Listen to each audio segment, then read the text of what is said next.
anak-anak Ibu, hello, jumpa lagi dengan Ibu, masih di pembelajaran sejarah wajib. Apa kabar kalian nak? Semoga kalian dalam keadaan sehat, dan semoga pandemi ini segera selesai. Oke, seperti yang kamu lihat, kita akan masuk di materi baru, yaitu sistem dan struktur politik dan ekonomi Indonesia pada masa demokrasi parlementer, yaitu tahun 1950 sampai 1959. Di pertemuan sebelumnya kita telah membahas tentang peran tokoh nasional dan daerah dalam mempertahankan kemerdekaan Indonesia. Oke, kita bahas. Pertama kita harus mengetahui dulu pengertian demokrasi parlementer. Demokrasi parlementer merupakan sebuah sistem pengorganisasian suatu negara dengan memberikan tanggung jawab kepada lembaga legislatif untuk membentuk kabinet kerja serta melakukan pemilihan presiden dan wakil presiden. Jadi demokrasi parlementer ini bisa dikatakan bahwa pusat pemerintahan, kepala pemerintahan dipegang oleh Perdana Menteri, sedangkan presiden itu hanya simbol dari pemerintahan, bukan dia yang menjalankan. Seperti itu. Ciri-cirinya, kepala pemerintah diambil alih oleh Perdana Menteri, sedangkan yang menjadi kepala negara atau simbol negara adalah seorang presiden atau raja. Kekuasaan eksekutif yang diberikan oleh presiden ditentukan oleh lembaga legislatif atau Perdana Menteri, sedangkan raja harus diseleksi berdasarkan dengan undang-undang. Selanjutnya, seorang Perdana Menteri mempunyai hak progresif untuk mengangkat atau memberhentikan para menteri yang menjadi pemimpin di departemen ataupun non-departemen. Selanjutnya, para menteri hanya akan melakukan tanggung jawabnya kepada kekuasaan legislatif yang tadinya dipegang oleh Perdana Menteri. Kekuasaan yang dimiliki oleh lembaga eksekutif atau presiden bisa dijatuhkan oleh lembaga legislatif, yaitu Perdana Menteri. Lembaga legislatif memiliki kekuasaan yang lebih tinggi dibandingkan dengan lembaga eksekutif, karena legislatif yang menjalankan pemerintahan, sedangkan eksekutif itu cuma kepala pemerintah, kepala negara. Selanjutnya, terbentuknya beberapa kabinet yang terdiri dari anggota menteri dan perdana menteri berdasarkan dengan kekuasaan yang terdapat pada parlemen atau perdana menteri. Oke, kita akan bahas kehidupan politik pada masa demokrasi parlementer. Karena tadi kita telah membahas bahwa pada kehidupan politik Indonesia pada demokrasi parlementer itu sering terjadi pergantian kabinet. Jadi ada 7 kali pergantian kabinet di dalam 10 tahun masa pemerintahan parlementer seperti itu. Yang pertama itu ada si kabinet Natsir. Kabinet Natsir ini mulai memerintah pada tanggal 6 September 1950 sampai 18 April 1951. Hanya beberapa bulan. Kabinet koalisi dari Masyumi. Adapun program kerjanya meningkatkan keamanan dan ketertiban. Yang pada saat itu kita tahu Indonesia masih bergejolak di dalam negeri. Konsolidasi penyempurnaan susunan parlemen. Selanjutnya penyempurnaan angkatan perang. Karena saat itu kita masih diombang-ambing. Selanjutnya memperjuangkan masalah Irian Barat yang saat itu belum menjadi bagian dari Indonesia. Mereka masih dijajah oleh Belanda dan masih ditangani oleh Amerika. Selanjutnya, ekonomi rakyat menjadi pondasi ekonomi nasional. Jadi ekonomi atau basis ekonomi yang pada pemilihan kabinet Natsir itu berbasis pada penghasilan rakyat. Jadi semua tergantung dari rakyat. Hasil kerjanya politik luar negeri bebas aktif itu sudah berlaku. Selanjutnya, Indonesia masuk menjadi anggota PBB. Selanjutnya, perundingan dengan Belanda masalah Irian Barat sudah terjadi, tetapi belum kelar atau belum selesai seperti itu. Adapun kegagalannya, kalau ada yang berhasil berarti ada juga yang gagal. Tidak 100% semua program kerja itu 100% berhasil atau lulus seperti itu. Ada kegagalannya, masalah keamanan dalam negeri itu masih sangat caruk-maruk di mana ada pemberontakan DITII, Andi Aziz, APRA, dan RMS. Ini sudah kita bahas di awal kita masuk di kelas 3 ini. Selanjutnya, kegagalan dalam perundingan masalah Irian Barat membuat Nasir mengembalikan mandat ke Perdana Menteri. Itulah yang menyebabkan dia turun dari kekabinetannya. Itu yang menyebabkan dia dijatuhkan atau diberi mosi ketidakpercayaan. Baru selanjutnya ada Kabinet Sukiman yang mulai diangkat tanggal 26 April 1951 sampai 1952. Ada hampir sekitar 1 tahun. Kabinet koalisi dari Koalisi Masyumi dan PNI. Adapun program kerjanya seperti yang kamu lihat, tindakan tegas untuk menjaga keamanan dan ketertiban.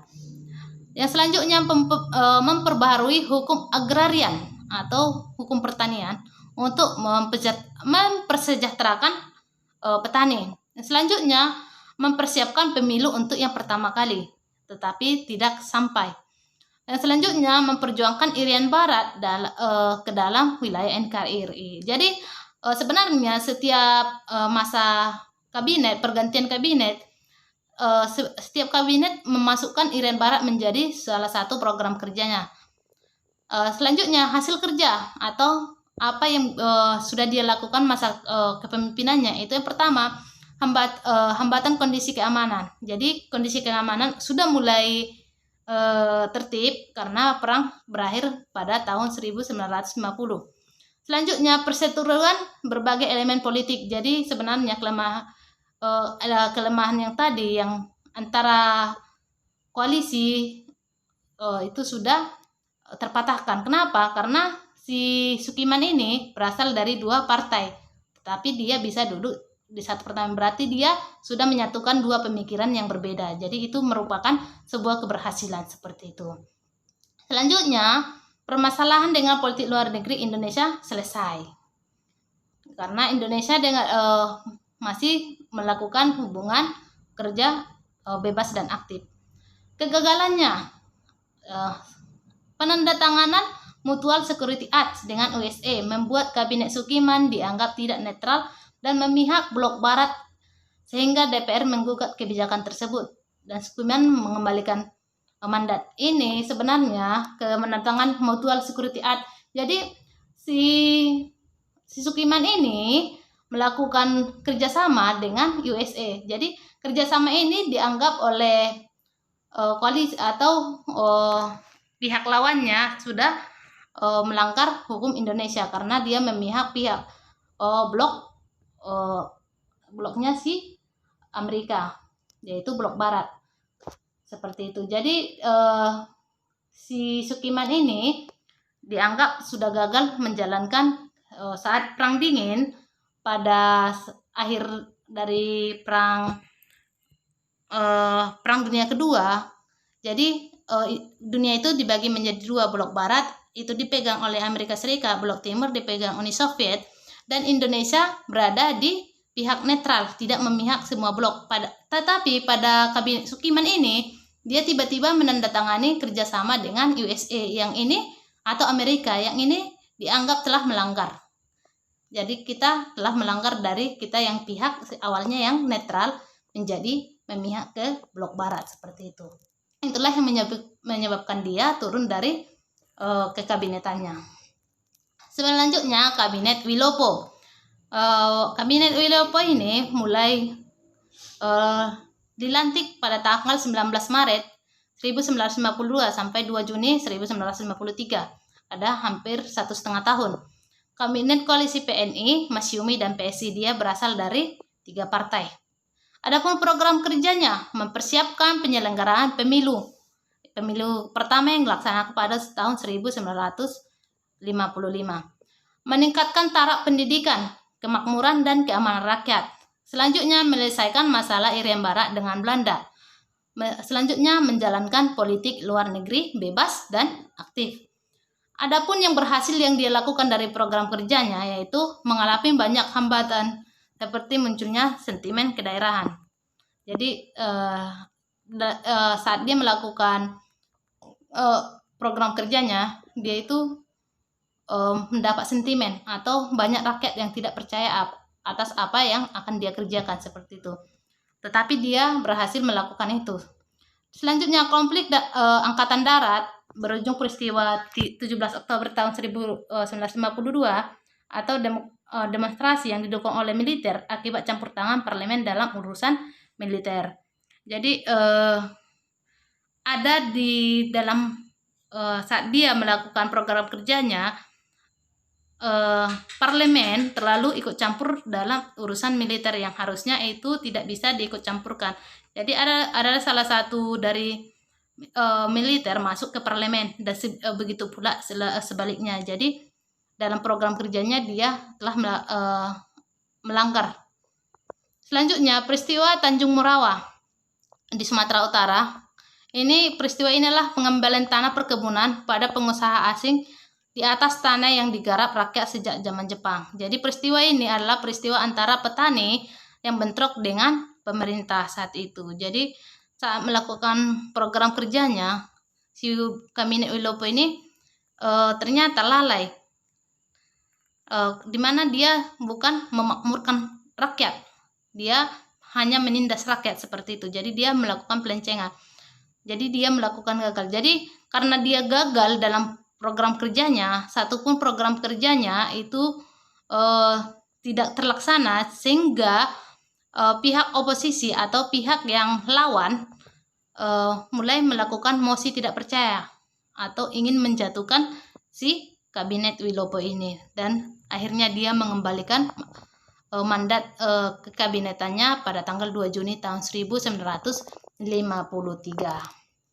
Selanjutnya, Kabinet Ali Sastro Amijojo pertama. Jadi si Ali Sastro ini 2 kali menjabat kabinet. Untuk yang pertama, dia mulai menjabat 31 Juli tahun 1953 sampai 24 Juli tahun 1955. Dia dari koalisi PNI dan NU. Tahu PNI, Partai Nasional Indonesia, NU Nahdlatul Ulama. Adapun program kerjanya, program kerja ini dari tadi Ibu bilang program kerja itu seperti visi misi yang akan dijalankan saat dia menjadi kabinet seperti itu. Mempersiapkan penyelenggaraan pemilu itu jelas karena akan dilaksanakan pemilihan untuk pertama kali. Mengatasi gangguan keamanan seperti perang yang sebelumnya terjadi di Tanjung Morawa di Kabinet Wilopo. Melaksanakan politik luar negeri bebas dan aktif. Itu sudah jelas karena dari kabinet yang pertama Indonesia sudah mulai melakukan politik luar negeri bebas tetapi aktif. Bebas maksudnya tidak memihak, tapi aktif dalam mencari perdamaian seperti itu. Jadi dia bebas dan aktif. Selanjutnya, penyelesaian pertikaian politik antara partai. Yang tadinya di Kabinet Wilopo ada partai lawan mulai menjatuhkan partai yang satu lagi seperti itu. Selanjutnya, pembebasan Irian Barat. Hasil kerja dibentuknya panitia pemilu. Jadi dia berhasil membentuk panitia pemilu untuk pertama kalinya. Sukses menyelenggarakan konferensi Asia Afrika di Bandung untuk membahas tentang pembebasan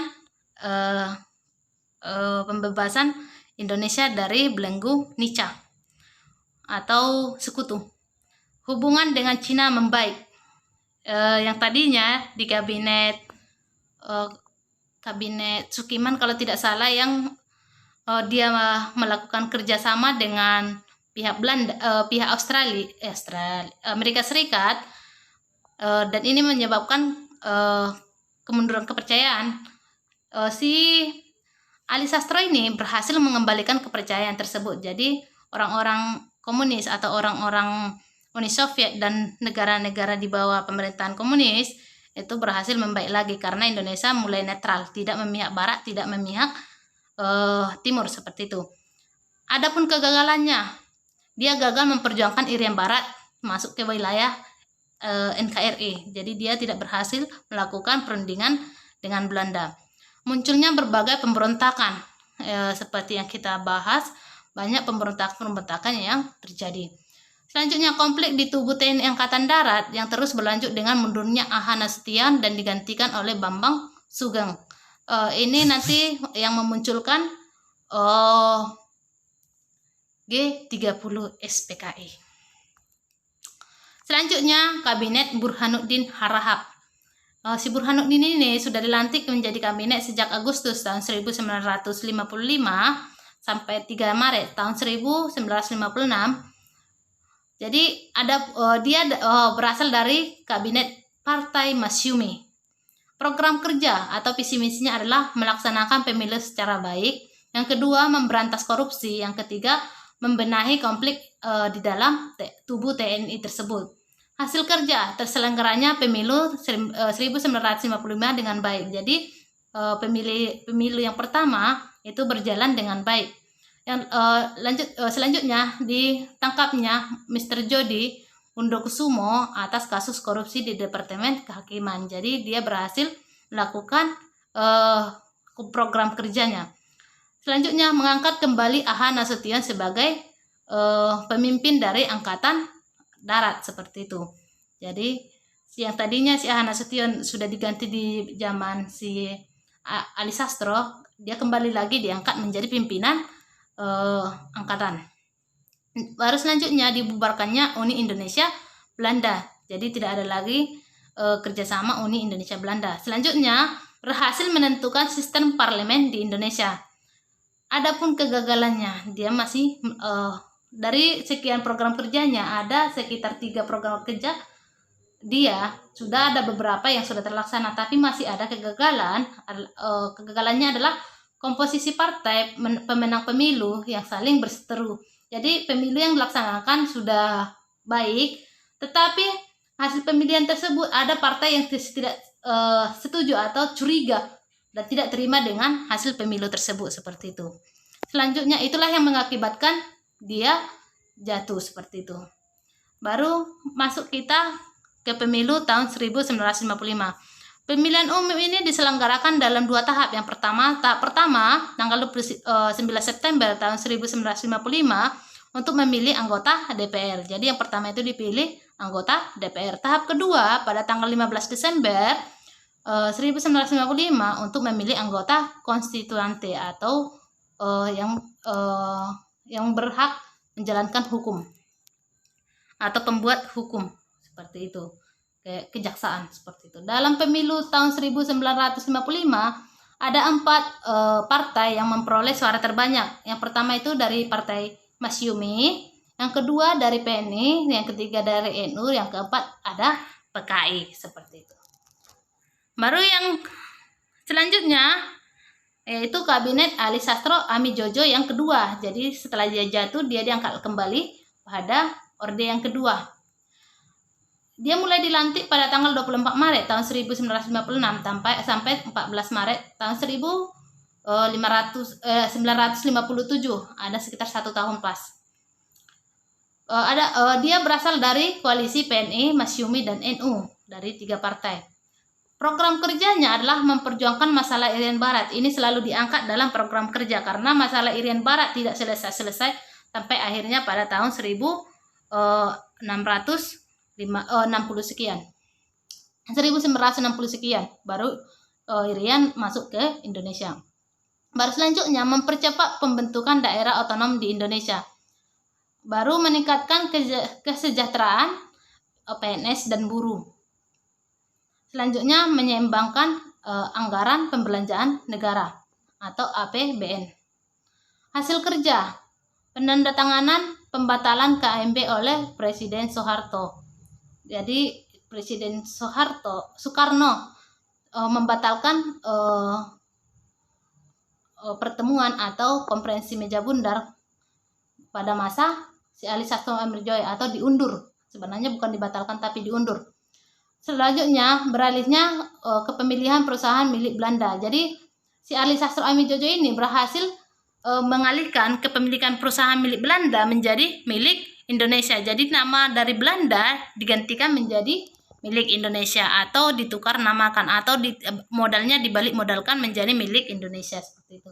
Selanjutnya kepentingan Belanda diperlakukan sesuai hukum yang berlaku. Jadi jika ada seperti kita wajib pajak, Belanda tetap bayar pajak di Indonesia jika masih ada perusahaan Belanda di Indonesia seperti itu. Jadi semua kepentingan Belanda itu sudah harus mengikuti hukum yang berlaku di Indonesia pada saat itu. Jadi tidak sewenang-wenang Belanda lagi. Belanda tidak suka-sukanya lagi di Indonesia. Sudah dibatasi oleh si Kabinet Ali Sastro Amijoyo dan jajarannya seperti itu.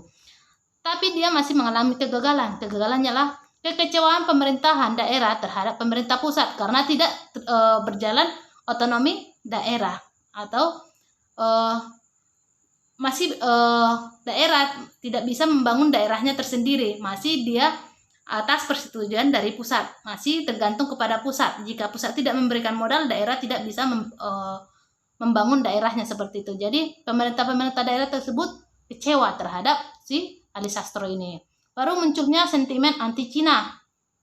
Kenapa dibilangnya muncul sentimen anti Cina? Karena si Ali Sastro ini mulai membatasi kegiatan Cina di Indonesia seperti itu.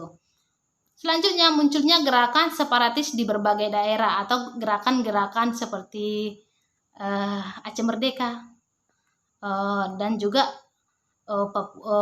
daerah Timur Sana, RMS dan lain-lain. Jadi banyak gerakan-gerakan yang terjadi di daerah ingin membebaskan diri dari Indonesia karena mereka merasa kurang diperhatikan karena program kerja si Ali Sastro ini yang membentuk daerah otonomi ini tidak terjadi seperti itu. Jadi pemimpin-pemimpin dari berbagai daerah mulai tidak suka atas keputusan-keputusan yang diambil oleh si Kabinet Ali Sastro. Jadi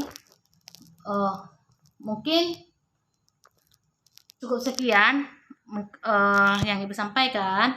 Minggu depan kita masih membahas tentang kabinet, mungkin kabinet Juanda dan juga